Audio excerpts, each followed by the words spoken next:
जय श्री राम दोस्तों, आप सभी का स्वागत है मेरे चैनल शो 10 पे। हम इस वीडियो में क्लास 10th पोलिनोमियल के असर्शन रीजन के क्वेश्चन करेंगे। आई बात समझ में, क्योंकि असर्शन रीजन बोर्ड में 4 आते हैं, तो मतलब 4 मार्क्स से हैं, इंपॉर्टेंट है कहीं ना कहीं। ठीक है, तो जल्दी से इसको देखते हैं और नोट डाउन करते हैं कैसे होगा।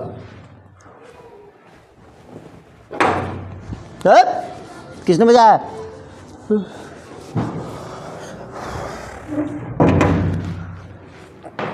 चलिए देखते हैं कैसे करेंगे। ठीक है, असर्शन दिया हुआ है if alpha and beta are the zeros of the polynomial. क्या है polynomial? X square plus 2x minus 15 then 1 upon alpha plus 1 upon beta equal to 2 upon 15। Check कर लेते हैं कि ये सही है कि नहीं। तो जो हमें वो दिया हुआ है क्वाड्रेटिक इक्वेशन, उसको लिख लो, x square plus 2x minus 15। ठीक है, इसकी कंपैरिजन करेंगे किससे? A x square plus b x plus c से। ए कितना आया? A equal to 1, b equal to 2 और c equal to minus 15। Clear है? अब हमें वैल्यू निकालनी है किसकी?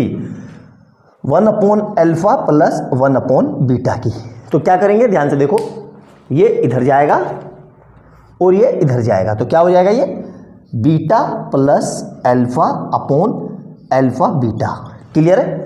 अब यहाँ पे ये बीटा प्लस अल्फा या अल्फा प्लस बीटा दोनों पढ़ लो, एक ही बात है। अब बीटा प्लस अल्फा हमें पता है क्या होता है? माइनस का बी अपॉन ए, और अल्फा बीटा क्या होता है? सी अपॉन ए। तो ए से ए कट गया, तो यहाँ से क्या आया? माइनस का ब्रैकेट में बी अपॉन ए। अब यहाँ पे वैल्यू रख लेते हैं माइनस, और बी कितना है? बी कितना है? 2, और सी कितना है? माइनस का 15। तो इससे ये कट गया, तो असर्शन सही है। मतलब 1 upon alpha plus 1 upon beta की वैल्यू क्या है? 2 अपॉन 15, मतलब असर्शन सही है। अब रीजन देखते हैं क्या कह रहा है? Alpha and beta are the zeros of the quadratic polynomial, then quadratic polynomial a x square plus b x plus c, then alpha plus beta equal to 1 minus b upon a और alpha beta c upon a. तो ये भी सही है, मतलब assertion भी सही है और रीजन भी सही है, और ये इसका करेक्ट एक्सप्लेनेशन है। तो मतलब आंसर मेरा क्या हो जाएगा? Both A and assertion and region are true and reason is the correct explanation of A। आई बात समझ में? तो इस तरीके से हम assertion region को बिल्कुल सत्यता के साथ 100% एक्यूरेसी के साथ इस तरीके से करते हैं। आई बात समझ में? मेरे ख्याल से पहला क्वेश्चन था, ये समझ में आ गया होगा, बोर्ड में आया हुआ है, नोट डाउन कर लो। नेक्स्ट क्वेश्चन देखते हैं इसी के जैसा।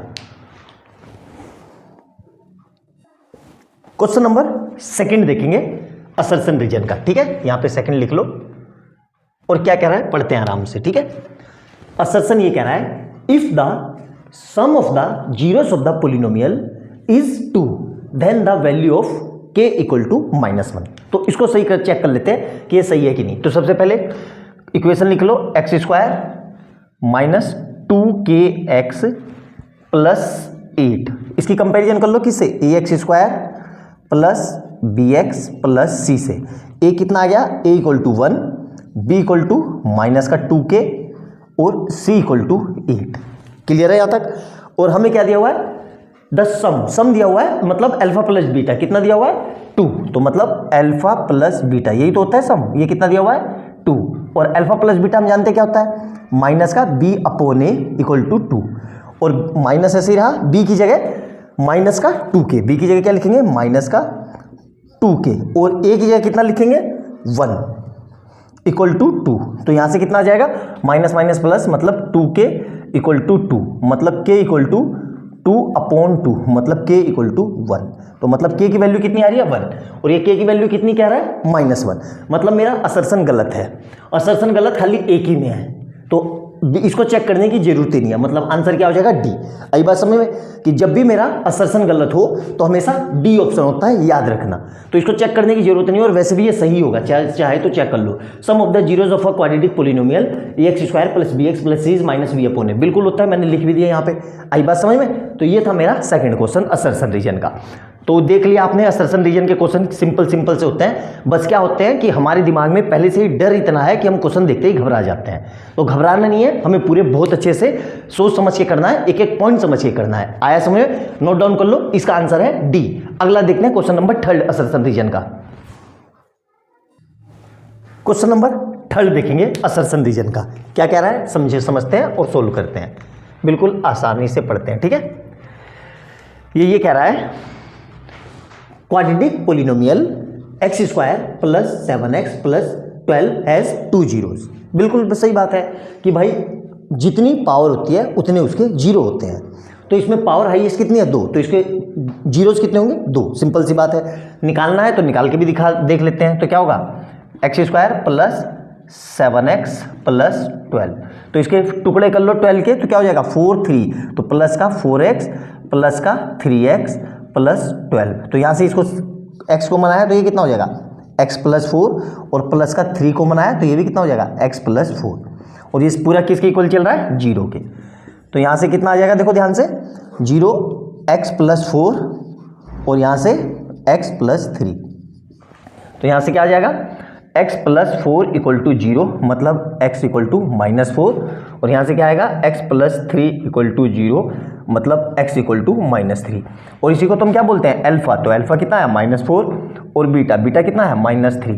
तो मतलब इसके 2 जीरोज है, वो 2 जीरो ये है, मतलब ये सही है। अब रीजन देखते हैं। अ quadratic polynomial can have at most 2 zero, बिल्कुल सही है ये भी। एट मोस्ट मतलब क्वाड्रेटिक पोलिनोमियल में ज़्यादा से ज़्यादा 2 जीरो होते हैं, बिल्कुल सही बात है। 2 भी होते हैं, 1 भी होते हैं, और हो सकता है कोई भी जीरो ना हो। तो इसका मतलब इसने बोला है कि इसमें भाई ज़्यादा से ज़्यादा 2 पोलिनोमियल होंगे, तो ये कि बिल्कुल सही है। मतलब मेरा ए भी सही है और बी भी सही है। आई बात समझ में, और ये इसकी करेक्ट एक्सप्लेनेशन है। अच्छे से समझ में आया, तो इसका आंसर मेरा क्या हो जाएगा ए, मतलब इसका आंसर हो जाएगा ए, कि both assertion and reason are true and reason is the correct explanation of A. अच्छे से समझ में आया, मेरे ख्याल से समझ में आ गया होगा। सिंपल से क्वेश्चन है, बिल्कुल सोच समझ के करने हैं, बार बार रिपीट कर रहा हूँ, 100% एक्यूरेसी से करने हैं। पैनिक नहीं होना है एग्जाम में, बिल्कुल तसल्ली से जिस हिसाब से मैं बता रहा हूँ उस हिसाब से आपको एग्जाम में करना है। नोट डाउन कर लो, ये क्वेश्चन नंबर 3 था। क्वेश्चन नंबर 4 देखते हैं असर्शन रीजन का जल्दी से।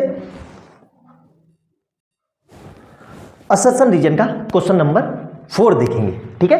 क्या कह रहा है assertion, if 1 zero of the quadratic polynomial इसका is -3, then the value of k equal to 4/3।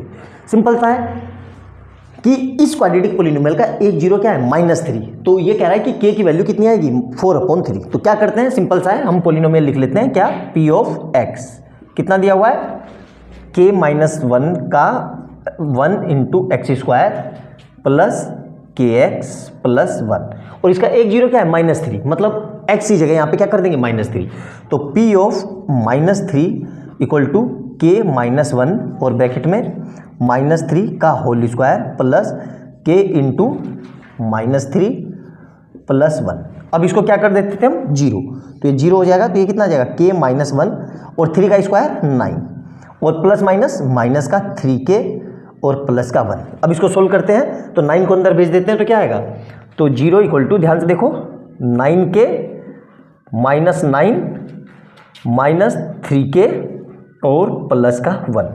तो यहाँ से सोल्व करते हैं, तो 0 इक्वल टू देखो 9 में से 3 गए, कितना आएगा 6, तो 6k, और इधर कितना बचेगा माइनस का 8। अब माइनस का 8 इधर आएगा, तो 8 इक्वल टू 6k, मतलब k इक्वल टू 8/6। किससे कट रहा है 4 से, तो 4/3, मतलब k की वैल्यू कितनी है 4/3। मेरा रीजन सही है, असर्शन सही है। अब रीजन देखते हैं, if x minus A is a factor of polynomial px then p of a equal to 0, और ये हमारा सही है, बिल्कुल एक फैक्टर है, तो ये 0 होगा। क्लियर है, ये दोनों सही है, लेकिन ये इसका करेक्ट एक्सप्लेनेशन नहीं है। आई बात समझ में, इसको यही लिखेंगे कि क्यों, क्योंकि यहाँ पे उसने p ऑफ a लिखा है। अगर वो p ऑफ -3 लिखता इक्वल टू 0, तब ये हमारा सही हो जाता। अच्छे से समझ में आया, देखो रीजन ये सही है, इसके अनुसार ये सही नहीं है, लेकिन ये सही है। अंतर समझ में आया। अगर यहाँ पे इसी क्वेश्चन में x की जगह -3 कर देता तो ये दोनों सही होते और ये करेक्ट एक्सप्लेनेशन होता, लेकिन यहाँ पे x की जगह 1 कर रखा है, तो a कुछ भी हो सकता है। आई बात समझ में, a 1 भी हो सकता है, 2 भी हो सकता है, 5 भी हो सकता है, कुछ भी हो सकता है, लेकिन वो इसको सेटिस्फाइड नहीं करेगा। तो both a and b are true, but R is not correct explanation of A। तो इसका आंसर समझ में आया, इसका आंसर B होगा। क्लियर है, मेरे ख्याल से समझ में आ गया होगा। फुल डिटेल में मैंने आपको समझाने की कोशिश की है ताकि आपको समझ में आ जाए। क्लियर है, नोट डाउन कर लो। ये क्वेश्चन नंबर 4 था। क्वेश्चन नंबर 5 देखते हैं असर्शन रीजन का। असर्शन रीजन का क्वेश्चन नंबर 5 देखते हैं क्या कह रहा है। ठीक है, पहले असर्शन को ट्रू करेंगे, जांच करेंगे, फिर रीजन को चेक करेंगे। क्या कह रहा है, degree of a non zero polynomial is non defined. मतलब ये सही है। सर कैसे सही है? ये तो यार रटने वाला हो गया, रटना नहीं है, अभी लॉजिक बताता हूँ, देखो कैसे। Degree of a non zero polynomial, जैसे कि non zero polynomial is not defined. क्या कह रहा है? Degree of a zero polynomial, अच्छा zero polynomial is not defined, मैंने गलत पढ़ लिया।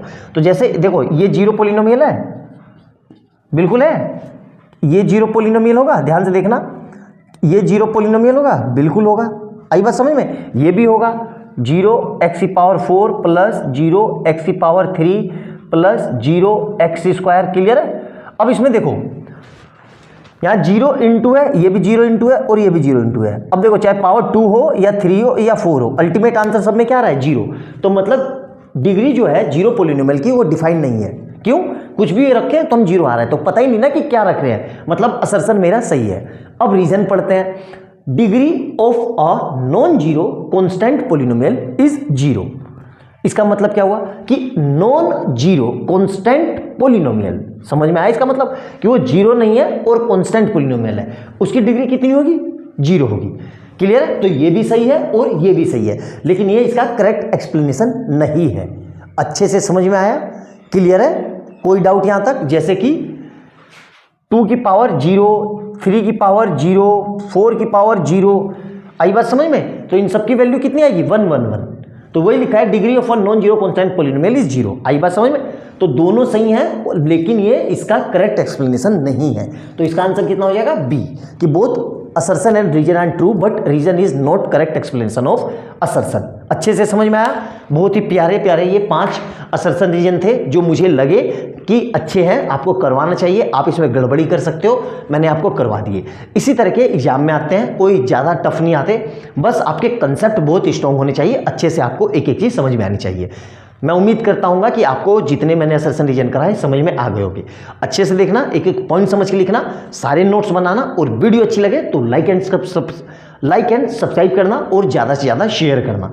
और जो लोग चैनल पर पहली बार आए हैं, इससे पहले वाले मैंने रियल नंबर भी पढ़ा रखा है, उनको भी जाके देखो, सभी तरह के कॉम्पिटेंसी बेस्ड क्वेश्चन मैंने करवा रखे हैं।